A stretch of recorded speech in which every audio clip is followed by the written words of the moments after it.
everyone, I'm JD from Willow Journals. Welcome back to my channel. This is a Junk Journal with Me episode and the start of a new series that I'm hoping to do. This is where I am answering questions through a journaling video. And these questions, to kick us off in this series, come from the lovely Johanna Clough. And I'm so excited about this because it's very fitting. She is the one who introduced me to junk journals through YouTube. And I've just got a whole bunch of different items around me on my desk, different things that I think I might want to use in this series. And for Johanna's page, I'm using things that remind me of Johanna and some of the things that she introduced me to in terms of how to journal in this junk journal style. So I've gotten a love of using vintage pieces, and my cat is meowing in the background. Let me just let him out. Hang on. There you go, baby boy.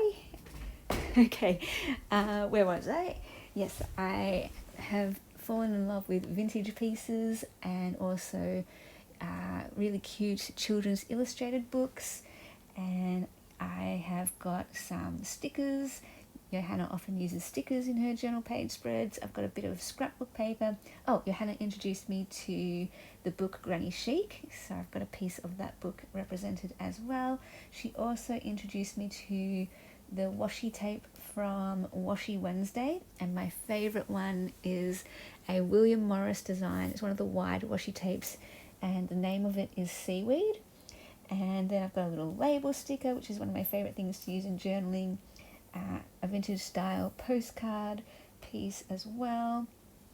And yeah, so just piecing together all these different things onto the page, and then I will go ahead and write out the questions that she gave me and my answers. So as you watch me put this page together, I will go through her questions and my answers. So it's going to be a very chatty video. So I hope you can have some craft in front of you to do, or just put this video on in the background to relax to. And basically what I'm doing is using my Hobonichi Techo for this, because I did make a whole journal just for this series, and you might have seen it. I've done a flip through of it on my channel. It was a blue butterfly fabric cover journal, and all of the pages I used from various happy mails and birthday mails, so it kind of represented you guys, and I wanted to fill it up with my answers to your questions, so I thought that would be a very fitting journal for that. But when I came to do that, I opened up the journal, and yeah, there were just too many pretty decorative pages. And my thing that I've learned is I really do appreciate just the blank page, to be able to decorate it however I want. When it comes to the pretty pages, I love them. I really, really love them, but I find it very hard to use them because I don't want to cover them up, and I feel sort of limited and restricted in what I can do, because I feel like then everything has to go with what the page looks like, and it has to fit in with the colours. And whereas if I just use a blank page, I feel free to just create whatever I want, and it's just a lot less stressful and a lot more fun for me if I have a blank page to work with. And what I'm doing is using the back pages of my Hobonichi Techo, because I have actually kind of stalled with this journal anyway. I think I shared previously how I stopped using it as a daily journal for this year, because I have a separate journal that I just write in every single day at the end of the day. So I feel like I don't really need to write about my day anymore in this particular journal.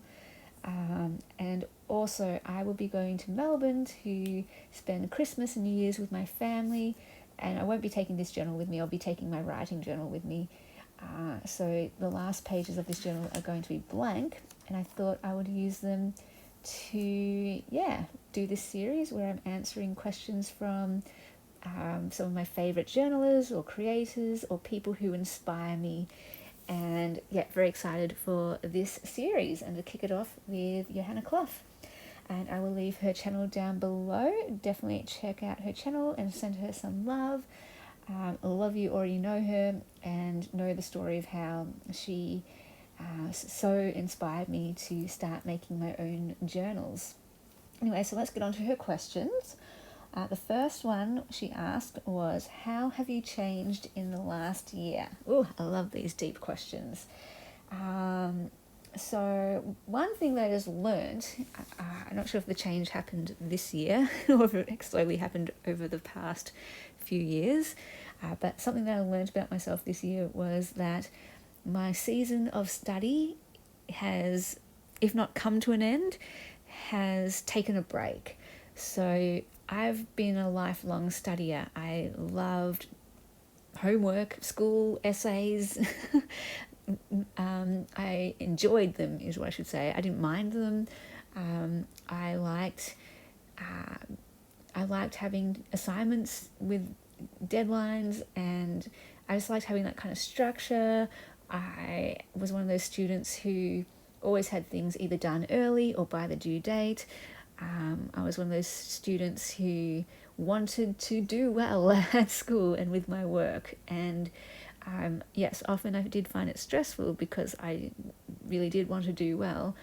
And all through uni, it was like no problem to me. Like, studying to me was like breathing air.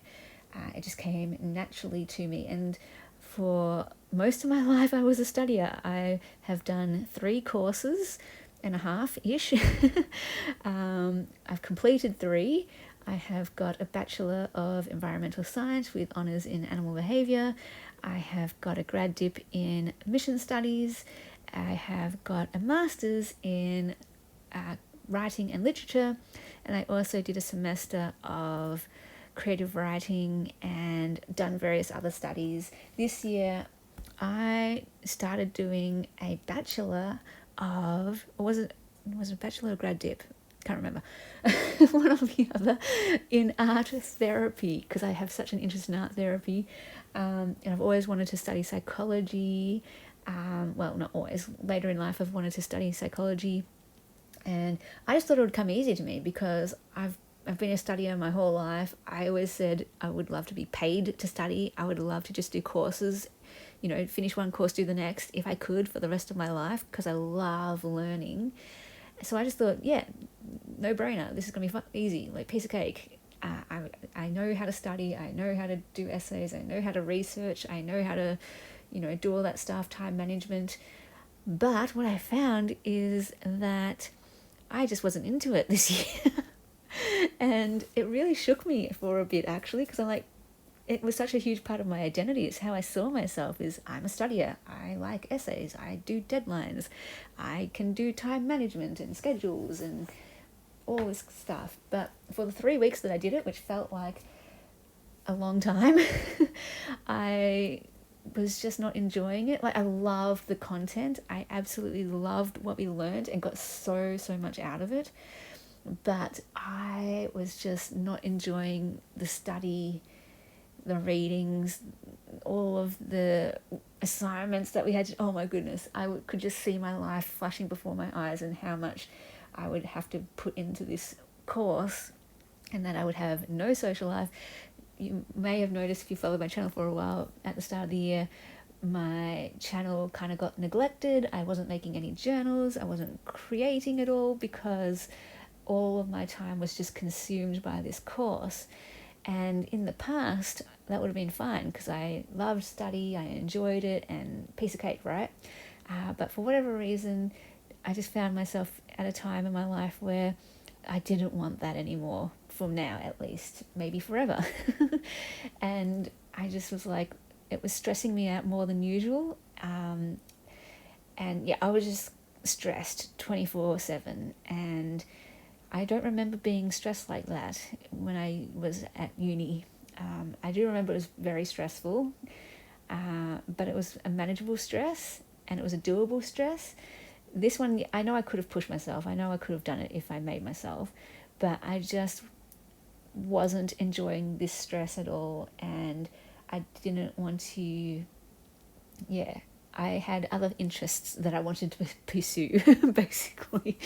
And I was thinking about this, like, but how did I do this? Like, how did I study for so long of my life in the past. I don't understand.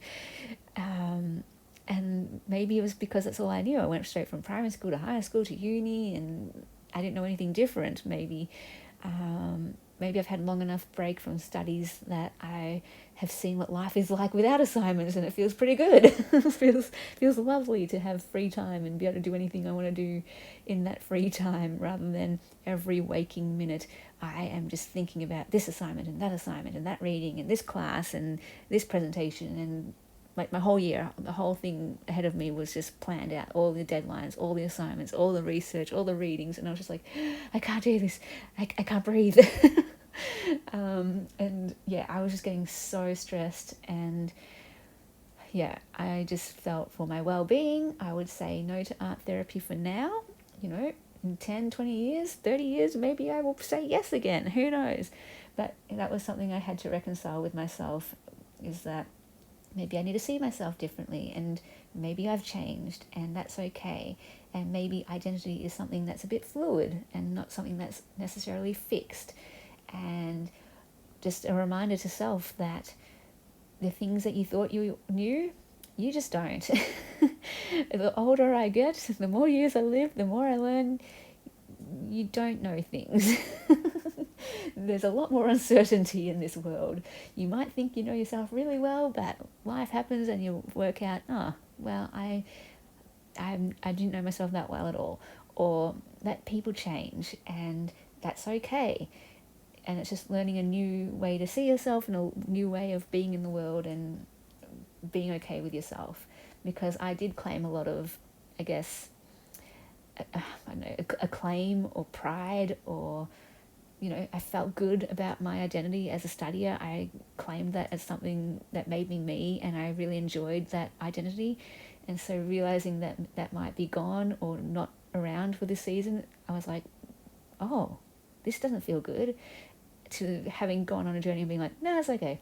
People change, and I've changed, and that's okay. And to realize, okay, in 10 years' time, the way I thought I would be now, or the way I thought I'd be in 10 years' time, could be completely different. I could be so different in 10 years. Who knows? And I like this idea of holding, a bit looser to your own conceptions of yourself and the world, and just to be a bit more humble in, what you know.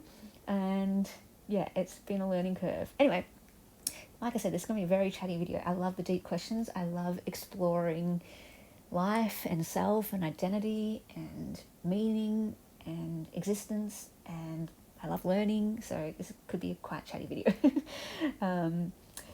Or one of the more chatty videos I've ever done. So another thing I'll just mention is I'm learning about exploring.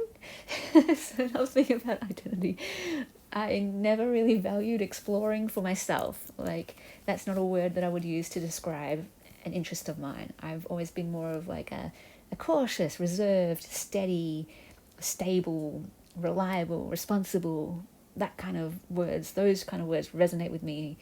Diligent, persevering, hardworking, steadfast. Whereas, talking to other people, their words might be adventure, spontaneity, initiative, assertiveness, boldness, courage. And whenever they'd say that, they're like, yeah, that's awesome. That's so you. And those are wonderful words, but I don't relate to that at all. That's not me at all. I don't care about adventure. I don't care about boldness and courage. I'll just stay, I'll stay reserved. I'll stay cautious, and that's fine with me. And so when people would say, yeah, exploration is like one of my core values and one of the things I love, I'd always be like, that's wonderful for you. I don't connect with that at all for me. And so finally this year I'm like, I'm learning about exploration and how I really value that now, because I can see that, how can I put this? I'm still learning. I don't really know how to fully express this, because I'm still kind of learning what exploration means in my own life. But just being okay with it, I guess, because I had a fear of it, because I have a fear of doing anything that's not reserved and cautious, a fear of doing something with the unknown and the uncertainty, of doing something spontaneous and adventurous. So to explore, I guess that's why it didn't resonate with me, because that had made me fearful. But now I'm like, no, there's so much freedom in exploration because, yeah, I guess that's another reason, because I'm a planner. I like structure. I like to know what it's going to look like and the steps and everything and the goals and the, you know, I'm not into, in general, my personality isn't into, let's just see where this goes. I want to know where it's going, and I want to know what it looks like, and I want to know all the details. And so, yeah, that's, I guess, why exploration is a word that didn't resonate with me at all. But this year, I'm growing, I guess. Maybe I'm maturing. I'm changing as I'm growing older.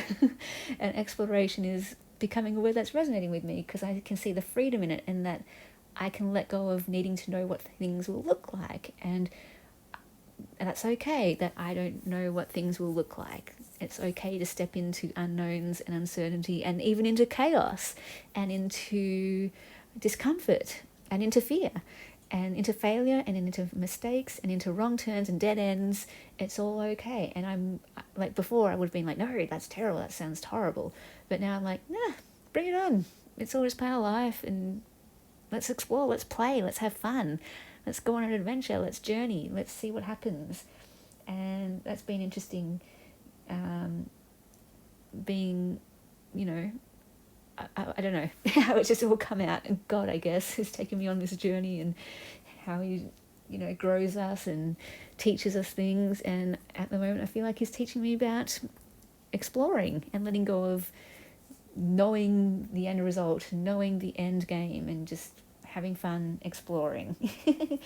So yeah, that's two things off the top of my head that I can think of. The next question Johanna gave me is, what is a compliment you have received that has stuck with you, and why? Okay, I'm going to give a few because they all center around the same thing. And again, this was kind of a good thing for me to learn and explore. See, this word just keeps coming up for me all the time, this at the moment. Now that it has become one of my words for the year, I'm just seeing it all the time. So yeah, some compliments that I was given when I was in high school in year 12. Someone said, I like how you think, or I like the way you think. Someone else, one of my teachers, said to me, you don't say much, but what you do say is always, you know, valuable or meaningful or good. And I thought, wow, that coming from a teacher is pretty cool. A friend of mine later on as well, she said, I always look forward to hearing what you say. And she said something like, your words are like gold, like nuggets of gold. And another time, the same friend, she told me that my words are like an arrow, and that they always hit the mark. And so you can see all those compliments kind of center around the same thing, and really struck me because I guess it comes back to, identity and how you see yourself. And I've always been a thinker, I've always been analytical, and I'm happy to be thought of that way, to be seen as that way. I like that part of myself, and I take, I guess, a little bit of pride in a way in being a thinker, if that makes sense. So for someone to say, hey, I like how you think, or I like the way you think, that's like, oh my goodness, that's the highest compliment you can give me. Wow. And yeah, this idea, I like this one that came from my teacher, you don't say much, but what you do say is always good, or whatever. To me, that kind of felt validating, I suppose, because I was I'm quiet. I'm a quiet person. People always described me as quiet at school. You would know it on my channel, I know. But in my real life, people know me as the quiet one. And so I often felt like, I was in the background, perhaps overlooked by my louder people in the classroom or the group. So for my teacher to actually see me and notice me and see something about me was quite, validating. And I guess what my friend was saying, I always look forward to hearing what you say, because when you do say something, it's like gold, your words hitting the mark. That's also resonated with me because, well, that's a great thing. I hope that is the case, but also I'm intentional about that. One of the reasons why I'm quiet is because I don't feel the need to say things if they don't mean anything. I'm just going to loop this video, by the way. I've got lots to say. Even as a kid, I was like, what's the point of saying anything if it's not got some meaning or depth to it? And I would reserve my words until I had something, worth saying. So often I wouldn't say anything because I didn't feel like it was going to contribute anything. It wasn't going to offer anything of value. And so I guess that is why people would notice that when I spoke, it would have some sort of depth to it. But that's because I intentionally didn't speak unless I knew something was going to come out of my mouth that was going to add something to the conversation. Because that's just where I saw it. I was like, why waste words if it's not going to mean anything, if it's not going to be deep and enhance this life conversation or whatever it is. So that sort of felt validating as well, because it affirmed something about what I did, my intention, that someone else saw that. Because I didn't explain that to anyone. I didn't tell anyone, hey, I don't talk much because I don't feel like these words are going to be valuable. But that someone else saw that. It's like, oh, you kind of see a part of me, and you see a part of what I do, and and I don't know, it just kind of feels validating.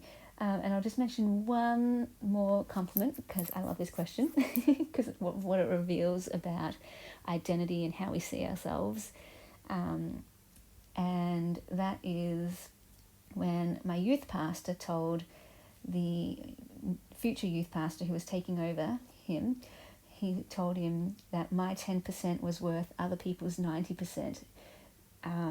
And the new youth pastor told me that. I was like, oh my gosh, this is like one of the best compliments I've ever heard too, because again, it resonated with something that I saw in myself as well, that I worked hard at doing. Here we go. So part of my identity was being a hard worker. I am one of those people who I actually want to do well at what I do. I'm not going to be giving a half job. Like, that's not in my nature. Like, to do a half job for me feels like, oh, that makes me on edge. That makes me cringe. That makes me, I can't do it. I can't bring myself to do that. So a half job, I'm more of a person who will put 100% into something and wants to excel. I want to do well at that thing.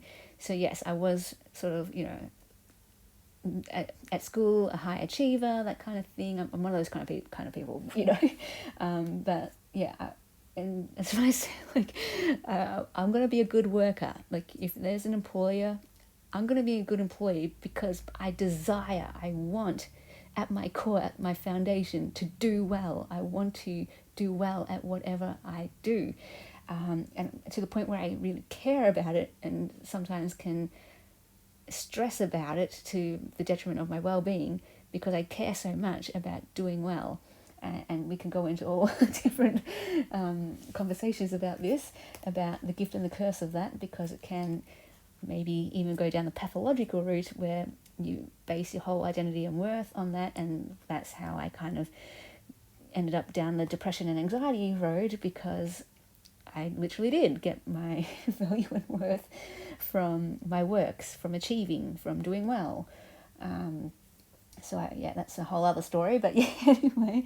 But because I value giving, 100% and doing well at everything I do, sometimes I didn't necessarily feel like people saw that in me, that they didn't see how much I was trying, how much I cared, how much I valued it. And so when someone else sees that in me and identifies it, because I'm going to tell them, like, hey, I'm going to put in 110%. I don't use my words. I use my actions. I'm a quiet person. So when someone can identify that and just see that and then name it and go, hey, you are a hard worker and you actually put in a lot of effort where other people might do a half job, you put in everything. I'm like, wow, you see something in me. This is great. And again, this probably ties into how, I grew up feeling and wanting, a lot of it was my own doing, invisible and silent. So I felt overlooked and in the background, which isn't, I brought that on myself too. But so when someone could see something in me and identify me, and I felt seen by that felt really validating. Anyway, moving on. Can I just talk about one more? Can I? I love this question, and for what it reveals. All right, I got this amazing compliment. So when I did a charity walk from Sydney to Melbourne, we did a charity walk over 6 weeks raising money for the Dalit children in India. And one of the team members, we would have a team meeting at the end of each day just to touch base and see how everyone's going, give encouragement and all that kind of thing, and go over logistics. And sometimes at our team meetings, we all had to say something encouraging to each other if our morale was down. And one of our teammates said to me, if you were a footballer, you would be a midfielder. And I was like, this is the best. You're speaking my language. My friend was like hitting me on the arm going, oh my gosh, this is so good. Because she knows I love football.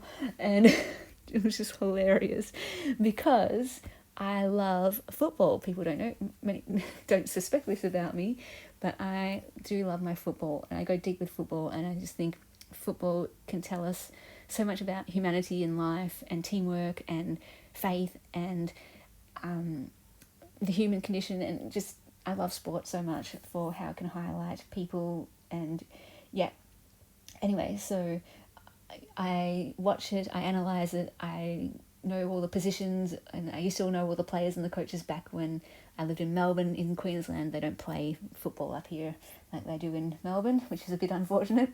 But yeah, I would always, I like the midfielders the best because I love how they just, they're in everything, they're in the action, they're tackling, they're handballing, they're kicking, they're picking up the ball, they're just right in there. And that's what this guy said, my teammate, walkmate, I suppose.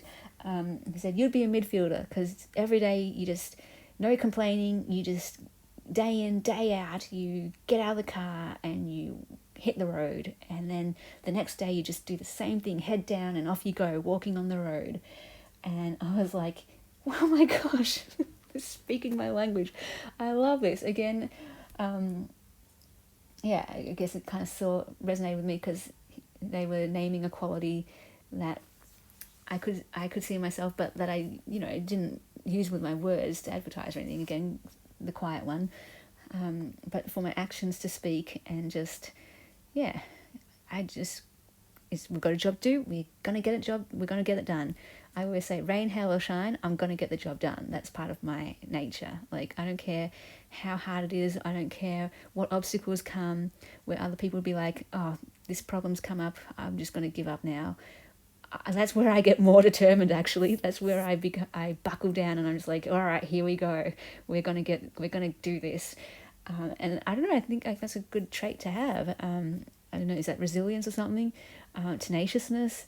But I've often found that, like, I remember this one time we were making some bracelets, and my friend, she was making her bracelet, I was making mine, threading beads on a string, and all of a sudden her string just dropped and all the beads went everywhere, and the look on her face was just shock, and I could see it. She was that moment where she's just like, I give up, that's it, I'm done, I don't even want to pick up these beads, I'm done with this bracelet, we're over it.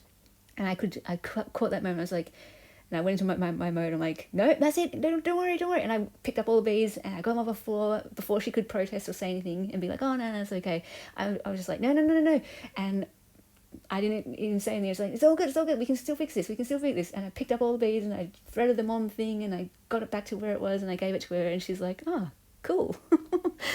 And I guess, like, that's something that I could see in myself is, yeah, there was this obstacle that came and that just made me more feisty. That just made me more fierce to complete it as fast as I could and just get it done. And that, yeah, I feel like that kind of quality is holds you in good stead in life, because there's always going to be problems. There's always going to be obstacles and things that go wrong. Don't just give up at the slightest problem. Don't just give up at the 10th problem even. Just keep going. You got this. And for me, it sort of made me angry. It's like, I say, well, fine, I'm going to get this, I'm going to get it done now even more. I'll show you. like life, if you're trying to ruin this for me, it's like, I'm going to make this bracelet faster than I would have if you hadn't have spilt it all over the floor. That kind of thinking. Anyway, so yeah, just that kind of mindset of I'll get the job done, no complaining, here we go, rain, hail or shine, no matter what life throws at me, no matter what problem, I'm going to get in there and I'm just going to do it. All right, Johanna's next question is, do you make decisions with your head or your heart?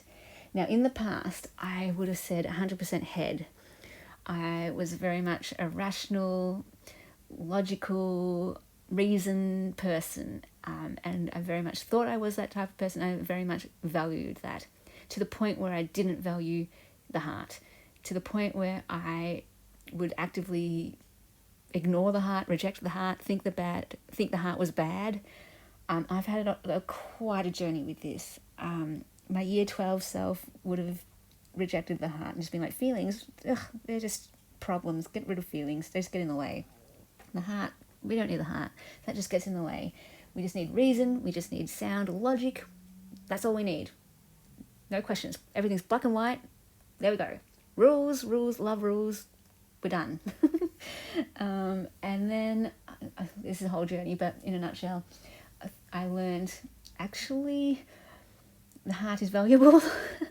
Feelings are good, and yeah, it took many years, lots of different things to get there, but eventually, yeah, I did learn to value the heart, and to the point where I could flip the other side. So when I would do personality tests, I would come out like straight away the head side of the spectrum. But when I worked on this quality in myself, I flipped and I would come out heart. To now, I guess, maybe I've integrated them, I don't know, to the point where I can't say which one. I actually don't know. I can't tell the difference anymore, because they, in my mind, work together. Like, as a human, we aren't just head or heart. We can't separate the two. They work together. I feel like in my life anyway, I've gotten to a point where they can bounce off each other and they affect each other. And I can now use both in my life equally. Maybe, I don't know, I could be wrong about this in my self-conception, but that's my framework for seeing it at the moment, because when I read that question, I can't pick. And so I would just say both. Or maybe it's in this situation I'll use my head, in this I'll use my heart, or maybe it is literally I just use both in every situation. I don't know. I'm not too sure. So I'm just going to land on both for now. What are you good at is Johanna's next question. Okay, so you probably noticed from this video, I'm not shy about just getting out there and saying, hey, I'm good at this and I'm bad at this. Because I know in my mind, like, I'm not boasting or anything. It's just a fact, which I know from the outside might look like a boast, like a humble brag or something. And maybe deep down it might be, but to me, like this, I've been like this my whole life. I've been pretty blunt and straightforward, and I just come out straight with it. I'm a straight talker often, and I'll just be like, yeah, I'm good at this, or I suck at this, and I'll just come out with it, and I'm okay with saying both. And I know not everyone's comfortable with saying, I'm good at this and I'm good at that. I totally get it. I totally get that in our culture especially, it's very sort of taboo to claim and own your good things, and that you like yourself and that you even love yourself and accept yourself and that kind of thing. But I was always just been a person who didn't get caught up in that, because I didn't see it that way as a brag or as a boast. I literally just saw it as, well, it's just a fact. The way that this blanket is blue or that chair is red, I just saw it like that, neutral. It's not a boast or a brag, because it's completely neutral in my mind. The way that a blanket is blue, that's not a brag that my blanket is blue, it's just a fact. So that's how I saw it with myself as well. The fact that I'm good at something or bad at something, I didn't see either of those as a good or bad thing to have those things. It's just neutral, it's just a fact. I was born this way, or life made me this way, a combination of the two, and therefore has produced this set of qualities in myself, and it's neither good nor bad. It can be used for good or bad, and can be seen as good as bad, but at the heart of it, it's just a fact. So I know I have to qualify that a bit, I feel, because people are like, oh, she's bragging and she's boasting a lot, but in my mind it's just like a neutral fact. You've got qualities, I've got qualities, some are good, some are bad, maybe, or we're good at some things and we suck at other things, and it's just fine. It's just a fact. So what am I good at? I've always been good at order and organization and admin types of things. And so, I love I like filling out forms. I like doing tests. I like paperwork. I love filing. I quite enjoy, that kind of mundane stuff that everyone else thinks is boring. I love order. Order for me is fun. I was always good at like the boring stuff. Yeah. So this is why this is not a boast or a brag, because it's really just boring. It's very, very mundane. Like this is when I kind of shy away from telling people I'm good at this stuff, because they're like, that's so stupid. And I feel like I don't really want to be good at this stuff because people think I'm weird. So stuff like, mundane, meticulous, repetitive, painstaking tasks. I'm quite good at that kind of stuff. And then on a happier note, on a brighter note, I'm good at creativity, which has always baffled me because I've never understood how I could be so ordered and yet so creative. And I wrestled with that most of my life, actually. But yeah, always as a kid being creative, drawing, colouring in, painting, making things, writing, poetry, song lyrics, dance, drama. I've always been creating, and I can't not create. I can't go a day without creating. It's like breathing to me. I would go batty if I couldn't create. And yeah, creativity for me is just always a joy. It's never stressful, and I always like what I create because I'm creating what I like to create. And I'm not caring if no one else likes it. If I like it, that's the only reason I'm creating, is because it makes me happy. So I've always had this, I guess, I don't know, intuitive love of creating and feel for it, where it was never a stress or about, I don't know. Yeah, it was just purely for joy for me. And then an expression as well. And what else am I good at? I guess that idea of getting the job done. I'm a hard worker. I will put in everything into a job, rain, hail or shine, which again has its cursed downside because it means I can tend to stress, because I care so much that I stress about it. I stress about doing well, and I stress if it isn't really done well. So, the plus side is I get things done well a lot of the time. The downside is I'm stressed a lot of the time. So take the good with the bad anyway. And yeah, I don't know. What else? I was always told as a kid I was good at observing and listening, and growing up as well, good at those types of things, observing and listening. So I guess as a quiet person, that's just a natural thing that people would say, oh, you're a really good listener. But no, I love being a good listener too. I love listening, and I just love people, so I love knowing everything about a person, so I just want to listen and everything. I could go on, like I said, because I'm all into self-discovery and knowing the self better, and examining yourself and examining life and knowing yourself. So ever since I was a kid, I've loved, 10 words to describe yourself and personality tests as a way to find out more about yourself, not to put yourself in a box, but to see what resonates and what doesn't, and what that can teach you about yourself. And so from a young age, I've always loved this idea of what traits do you have, what characteristics do you have, and to see them as neutral facts in people. And the last question that Johanna gave me is, what does a perfect day look like to you? Well, as a homebody, as an introvert, where my ideal day is to not leave the house, and as a person whose room is my sanctuary type of thing, my perfect day is just to not leave my room even. I love my room. It's so cozy and comfortable and makes me feel like me.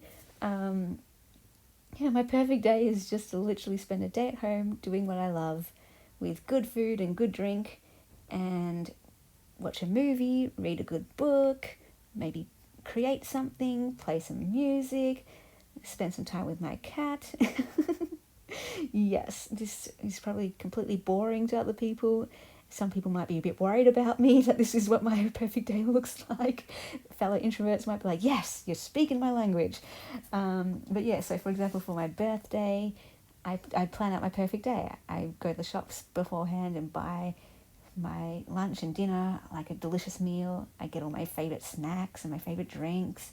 I line up a favourite movie to watch. I line up a book to read. And, you know, if I just spent the whole day reading and eating yummy food, I'm happy. That sounds like heaven to me. Yeah, so that's what I say about that. So a big thank you to Johanna. I'm not sure if anyone is interested in this type of video. For me personally, I love this type of video.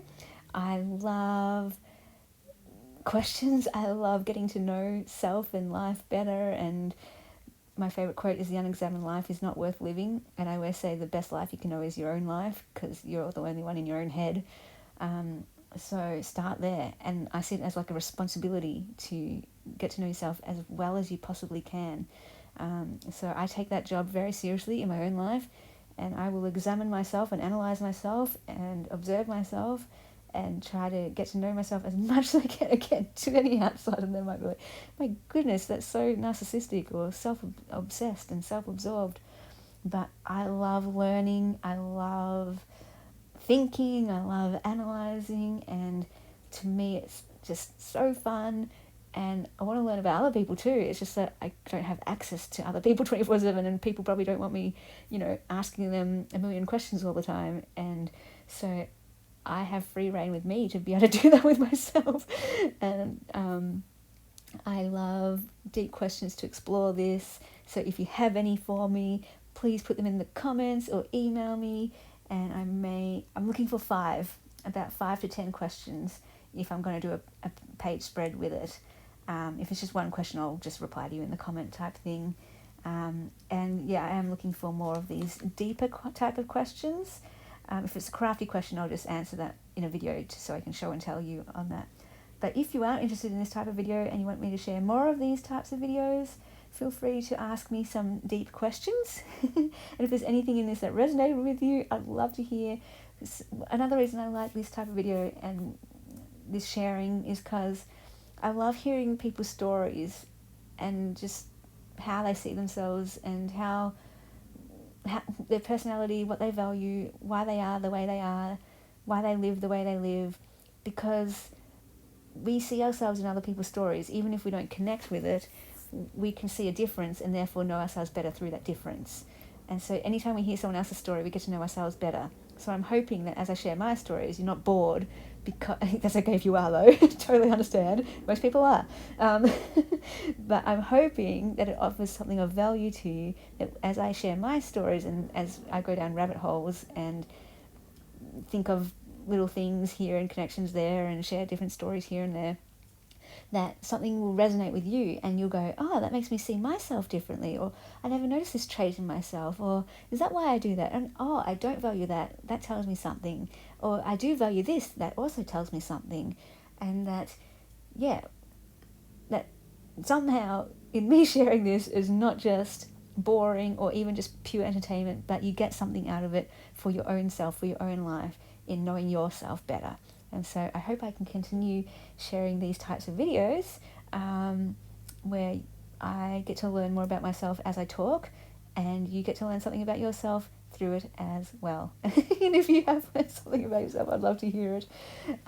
Because often when someone else articulates something that you've always known about yourself, it's like this light bulb moment. It's like, yeah, I always knew that, but now I've got words to express it because someone else gave me words for it, or something like that. And yeah, ideally I'd love to share a video, one per question, so that I could really just dive into it and go 20 minutes on one question, as opposed to squishing everything into a video. I don't know if that makes sense. Anyway, let me know if this is resonating with anyone. It might be boring, absolutely everyone. Totally understand if it does. If you're one of those people who's totally interested in this, you're one of my people. I want to hear from you. All right, guys, I'll see you in the next video. Be sure to journal your life because your stories matter. And thank you to Johanna. Go check out her channel. Bye, guys. A big thank you to my beautiful patrons who supported me in November. I hope you absolutely loved all of the extras this month. And if you would like to support me in December and get access to extra videos and printables, behind the scenes updates, and first access to any of my creations, the link is down below in the description box. The links are also down there to all of my journaling courses. The Reflections journaling course is running all through December if you would like to document your year for 2022. And if you would like to support my book fundraiser, the link is there to my GoFundMe page as well.